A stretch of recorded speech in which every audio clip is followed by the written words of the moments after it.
안녕하세요. 꽤 괜찮은 남자 서양화가 김수영입니다.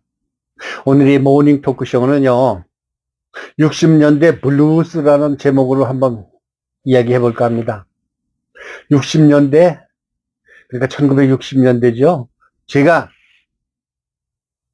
글쎄요, 10대 초등학교를 졸업하고 중학교를 입학하기 위해서 서울로 이사 왔는데, 우리 식구가, 8식구가 서울로 피난 보따리 같은 것을 짊어지고 서울행 버스를 탔습니다.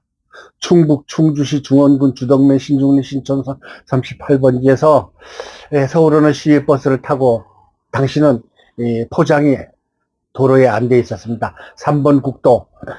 자, 주덕에서 이제 각자 8식구가 피난 보따리 같은 거를 요만큼씩 등에 메고, 진짜 무작정 상경이나 다를 바 없었죠. 우리 형님이 미리 강화문에다가 방을 마련해 놓고 했는데, 판잣집이에요.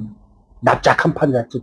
방 하나에 8식구가 들어가니까 칼잠을 자야 돼. 똑바로 편히 못 누워 있습니다. 우선 출발했을 때부터 얘기할게요. 거기서 이제 시외버스를 타고 서울에 도착했는데, 어디서 도착했는가 하면 서울운동장 앞에, 그러니까 지금으로 따진다면 을지로 육가 기림극장이 있었고요. 그 다음에 지금으로 따지면 옷 도매하는 그런 상가가 많은 20층 30층짜리 두타, 그런 거, 두타짜리는 사실 동대문 상고가 있었고요. 이래서 거기서 내렸는데, 강화문까지 그 짐을 리아카로, 이제 당시는 리아카나 짐꾼이 많았었습니다. 지게를 찌고 짐을 날라주는 사람, 지금처럼 용달차가 이렇게 활성화되어 있지 않은 시절이었죠. 리아카에다가 우리 이삿짐을 다 달고 8식구가 쫄쫄쫄쫄쫄 따라가지고 걸어서 강화문까지 왔습니다. 강화문에 도착해보니 큰 높은 빌딩도 있었고, 번뜩번뜩한 참 건물들이 많은데, 우리 형님이 잡아놓은 것은요, 경기여고 뒤에, 지금 경기여고도 이사 갔죠? 경기여고 뒤에 신문로에 있는데, 거기에 방을 하나 다 꾸며놔가지고, 거기서 이제 우선 임시로 있었어요. 왜냐? 저 홍은동으로 이사 가기로 했는데, 그쪽에서 방이 누가, 나가질 않아서 임시로 강화문에 있었는데, 거기서 이제 사실은 강화문도요, 그 당시는 판잣집 천지였어요. 거기 러시아 대사관 바로 뒤에 있었는데, 거기 참 서울이 별거 없구나. 가난한 사람들도 많이 왔구나. 우리같이 무작정 상경한 사람도 많았으니까. 그리고 우리 아버지는 또 거기서 리아카에다 짐을 싣고 홍원동으로 갔습니다. 홍원동. 글쎄, 그 당시 홍은도 뒤에 시장 있는 데인데, 거기는 번지수를 정확히 모르고요. 두 번째로 이사 간 곳이 호박골이라는 데예요. 채석장이 큰 게 있었는데, 지금 있는지 모르겠어요. 채석장 뒤에 무허가 집을 지었습니다, 우리 아버지가. 그 당시 홍은동 뒤에는요, 호박골이라는 동네 무허가 천지였습니다. 전라도에서 올라온 사람, 경상도에서 온 사람, 강원도에서 온 사람, 우리처럼 전부 다 5, 6식구가 그냥 판잣집을 지어가지고 사는데, 지붕이 뭔가 하면은요, 루빙이라고 있었습니다. 루빙. 요즘에 젊은이들은 모를 거예요. 아저씨 그런 얘기를 하고 앉았어. 그러는데 이것도 서민들의 역사고, 이것도 야담이긴 하지만 우리 한국 서민들의 기본 참 생명에 이어온 이야기니까 한번 들어봐 주시면 합니다. 그 당시 같이 살았던 저희들 세대처럼, 그러니까 40년 후반기에 태어나신 분이나 50년대 초, 그러니까 한국 전쟁이 끝나고 얼마 안 돼서 61년도쯤에서 제가 서울 올라왔으니까, 그러니까 전쟁이 끝난 지가 불과 한 7, 8년밖에 안 됐어요. 국민소득이 100불이 안 됐어요. 98불. 아프리카 잠비아보다도 더 못 살던 117개 순위가, 그래서 세계 참 경제 순위로 따진다면요. 그러니 얼마나 가난했겠습니까? 충주 있을 때도요, 가난해가지고 미국에서 준 밀가루 배급도 받고요. 또 태풍 살아오고 볼 때 소금 한 말하고 밀가루 한 말 나라에서 배급받은 게 전부였습니다. 또 학교에서는요, 뭐, 또 그런 얘기 또 하고 앉았네. 하지만 그게 사실이에요. 이 할배가 그 당시 학교 가서 점심을 싸가지고 못돼가지고, 미국에서 원조 온 옥수수 가루로 죽을 만들어서 거기다가 그 사카린과 소금을 넣어가지고 그냥 한 접시씩 나눠준 거 그걸 점심으로 때웠어요. 그리고 우리 성당에 다녔는데 미국인 신부가 있었어요. 칼 신부라는 분인데 정확한 건 잘 모르겠고요. 주덕에서 그 당시 성당이 있긴 했는데 제가 다녔거든요. 천주 천주교니까 이제 외우다 말하는데 지금은 다시 이제 성당에 나가는데 그 당시는 그 외우는 게 아직도 생각나요. 사도신경인데 천주경이라고 그랬어요. 그런 것까지 이야기하나 싶지만 이게 사실이고 리얼 스토리고 팩트고요. 또 트루 스토리예요. 불쌍하고 가난하고 슬펐던 시절. 이래서 홍은동 호박골에 왔는데요. 우리 아버지가 개울가에다가 축대를 쌓아가지고 집을 지었어요. 아까 얘기한 루핑이 뭔가 하면은요, 검은 종이에다가 기름을 묻힌 거예요. 아스팔트 기름을 묻혀가지고 지붕에다가 이제 판자떼기로 이렇게 씌우잖아요. 그러면 비가 젖으면 스며드니까 그 루핑을, 기름 종이를 위에다 덮어가지고 비가 안 새게 그렇게 만든 그냥 초라하기 짝이 없는 그런 판잣집인데 그 산동네가 전부 다 그랬어요. 사실은 그 당시 연탄을 뗐었는데 저녁 때쯤 되면은 지게꾼 우리 아버지가 연탄 2장 양쪽에 하나씩 들고요.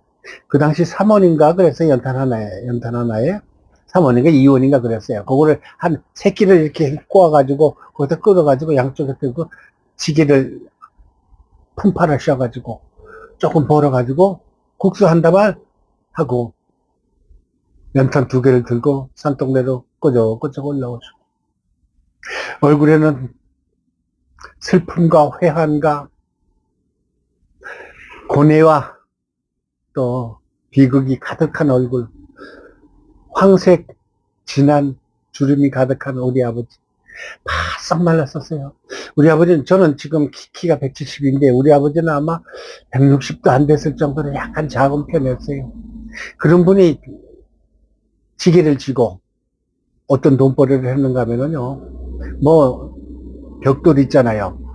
그 무허가 집 지을 때 산동네니까 저 밑에서부터 올라와야 될 거 아니겠습니까? 산동네가 이제 비탈이 졌죠. 비탈이 졌는데, 그냥 맨몸으로 올라가기도 힘들어요. 왜냐, 길도 제대로 돼 있지 않은 상태에서 그냥 야산 비슷한데 그냥 하도 사람이 많이 다녀서 그냥 길이 난 그런 상태죠.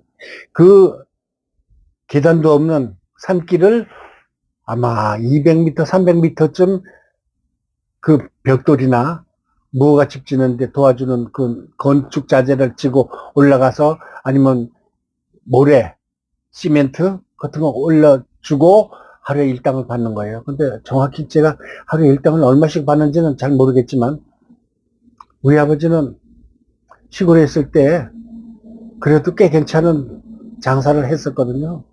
쌀 장사를 했었는데 그것도 중간 도매를 했으니까 좀 벌었죠. 그렇지만 거기서도 사는 게 한계 있잖아요.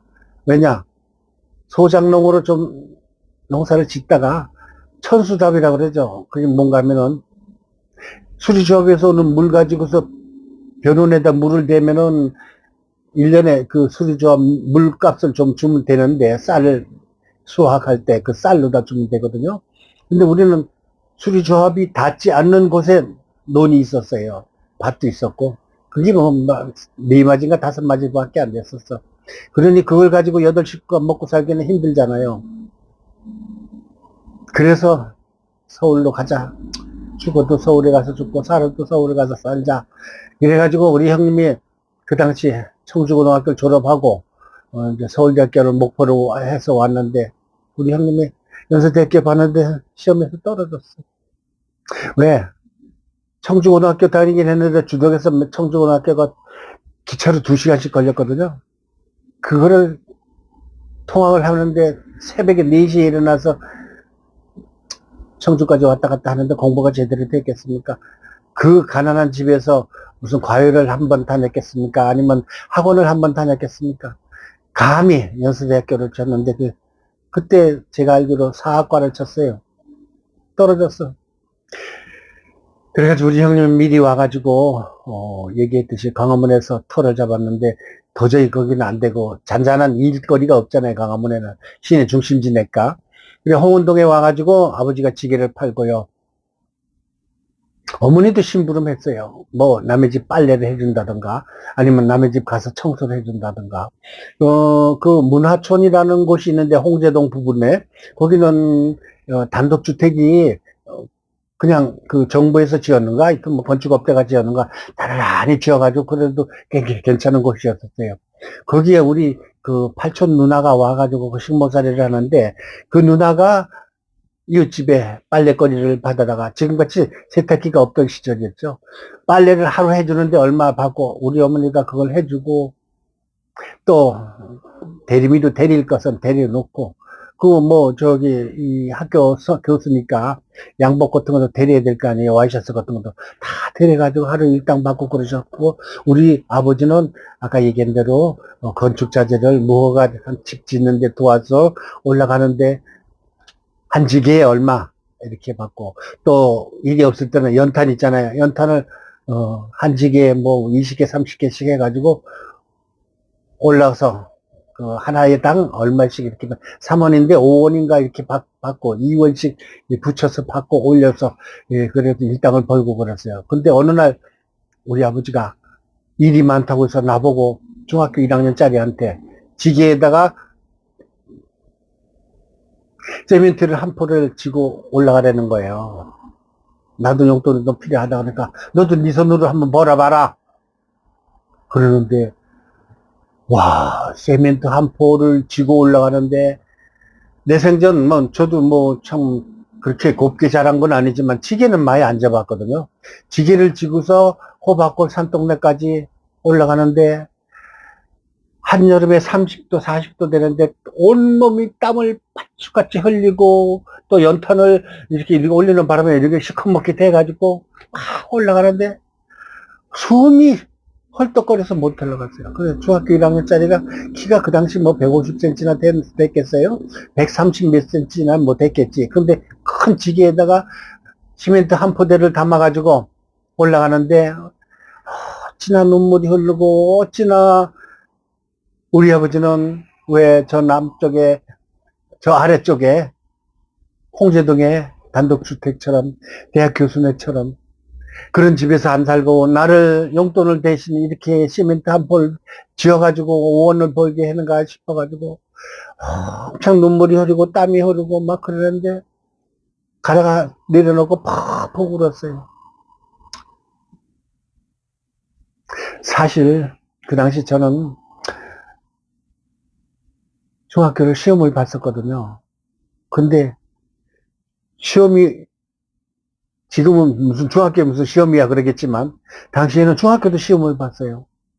경기중학교가 1등, 서울중학교가 2등, 용산중학교 3등, 경복중학교 4등, 경동중학교 4등 이랬는데 이 5등짜리 학교에서 시험을 봤어요. 근데 충청도 촌구석에서 공부한 내가 과외를 받았겠습니까? 아니면은 학원을 다녔겠습니까? 미끄러졌죠. 미끄러졌어. 그래서 우리 형님이 3년 장학생으로 각오를 하고서 이제 1차 시험이 2차 시험이 있었거든요. 그 중학교 시험도. 1차에서 떨어진 애들이 2차를 시험을 보는 거예요. 중학교 시험이 그렇게 어려웠어요. 보통 1월 눈이 막 오던 그때 추울 때 시험을 봐서 그렇잖아도 시험 보는데 달달달달 떨리는데 날씨마저 추워서 시골에서 온 촌놈이 내복이나 제대로 입었겠어요. 연필을 가지고서 이렇게 시험지에다 놓는데 따따따따따따따따 손이 떨려가지고 학교 교실도 왜 그렇게 추운지 몰라 시험 보는데 그렇다고 해서 뭐 남들은 따뜻한 거 입고 왔겠죠. 미끄러졌어. 그 5번째 학교에서. 그래서 왕십리 똥통학교로 다시 시험을 보려는 거예요. 똥통학교 중에서도 야간, 1차는 주간인데 시험을 다 끝났고, 2차는 야간이에요. 야간은 뭔가 하면 오후 4시에 공부를 해가지고 밤 8시쯤이나 9시에 끝나는 그런 야간 학교가 있었습니다. 같은 학교인데도 교실을 이중으로 이용하는 거죠. 주간 400명, 야간 400명. 그러니까 1학년에 800명이에요. 근데 400명 중에 10명이 3년 장학생을 해준다고 그랬거든요. 그러니까 당시 입학금하고 1기분 그 등록금이 얼마인가면은 3천 얼마인가 그러고요. 또 그 입학금이 한 5천 원 그래서 8천 얼마 됐거든요. 그것도 없는 상태예요. 뭐 우리 아버지 뭐 지기 제국 하는데 8천 원 달라 그러면 기절초풍을 하고, 또 우리 형님도 사실 마찬가지예요. 뭐 그 당시 이 과외 지도를 했었거든요. 덕수중학교, 덕수국민학교 애들이 서울 시내 경기고등학교, 경기중학교에 제일 많이 들어갔었어요, 그때. 덕수중학교가 어딘가 하면은, 강화문에 있는, 지금도 있을 거예요. 경기, 고등학교 바로 옆에. 그러니까 미국 대사관 쪽으로 가는데, 뒷골목에, 덕수궁 뒤쪽이에요. 거기서 이제 과외를 한 5명을 모아가지고, 이제, 방을 빌려가지고, 국민학교 5학년 아이들한테 이제 내년에 중학교 시험을 보니까 이제 중학교 입학하는 시험을 개인 지도를 한 거죠. 그러는데 돈이 어디 있겠어. 우리 형도 속상하니까 고등학교 졸업하고 술만 들이다 먹고 앉았어. 술 냄새가 어느 날 술 냄새가 나는데 과외 엄마가 와가지고 막 야단해서 애를 데려간다고 그래가지고 막 무릎 꿇고 사정 해가지고 아이를 또 데려가지 못하도록 해서 또 가르치고 뭐 이랬었어요.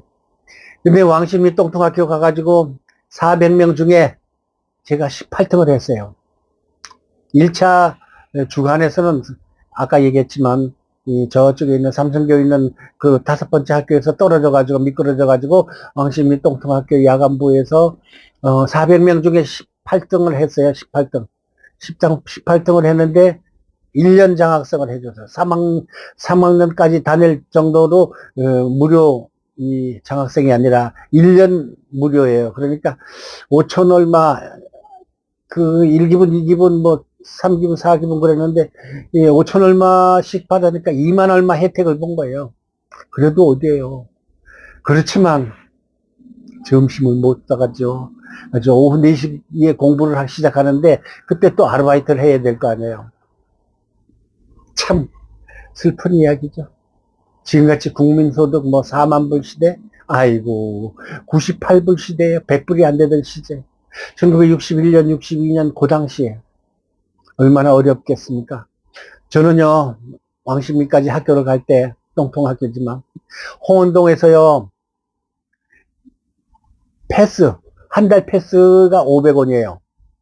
그리고 매일이 300원인가 500원인가 그래. 전체 3원인가 5원인가 그랬는데 한 달 패스가 50원인가 500원인가 네, 정확히 한 달 그 패스권이 있었거든요. 전체. 근데 영천이 종점이에요. 영천에서부터 왕십리까지 1시간 이상 걸려 전차가. 그런데 버스를 타고 홍은동에서 영천까지 와야 될 거 아니겠습니까? 영천이 지금 어딘가 하면은요, 무학재 고개 넘어, 저쪽에 그 은평구나 서대문구 사시는 분들은 아실 거예요. 무학재 넘어서 이쪽으로는 그 서울구치소, 교도소 있는 데가 영천 종점이 있었거든요. 거기에서 차를 타려면은, 전차를 타려면은, 저 홍은동에서 한 3km를 걸어와야 돼요. 참, 오후 4시에 수업인데, 아침에 미리 가가지고, 저는 어떤 또 아르바이트를 했는가 하면 그림을 그리고 싶어가지고 극장, 어느 극장, 왕십리 광무극장에 있었어요. 광무극장에 그림 그리는 걸 보고 제가 환장을 해가지고 아저씨 나 그림 좀 가르쳐 주세요. 이래가지고 극장에 가가지고 그 포스터를 붙이는 그런 아르바이트를 했었습니다. 물론 그림 그리는 사람의 붓도 빨아주고요. 또 그 간판 있잖아요. 그 못질도 해주고 또 그 달 때 올라가가지고 뭐 망치질도 해주고 중학교 1학년짜리가. 포스터는 또 어떤 게 있었는가 하면은 뭐 정말 그 당시에 유명했던 뭐 그냥 그 최은희, 김지미, 뭐 김진규, 최무룡 또 신영균 주연의 포스터를 각 동네마다 돌려서 붙였다가 일주일 상영을 하잖아요. 그러면 그거를 일주일이 끝나면은 그걸 휘수해가지고 또 다시 다른 프로를 붙이고 그러는 거예요. 다른 프로를 붙이는데 영화 포스터는요.